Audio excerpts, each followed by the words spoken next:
Welcome. If you're looking to view your block list on Telegram using your PC, you're in the right place.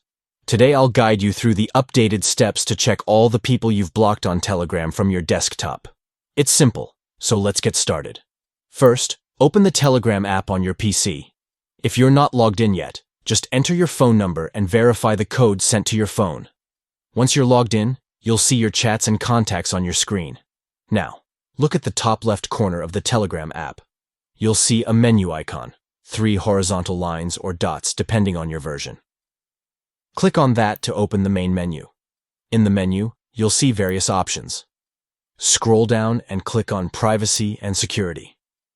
This section lets you manage all your privacy settings, including who can contact you and who's on your block list. Once you're in Privacy and Security, look for the option labeled Blocked Users. Click on it, and you'll be taken to a list of everyone you've blocked on Telegram. Now, you'll be able to see all the blocked users.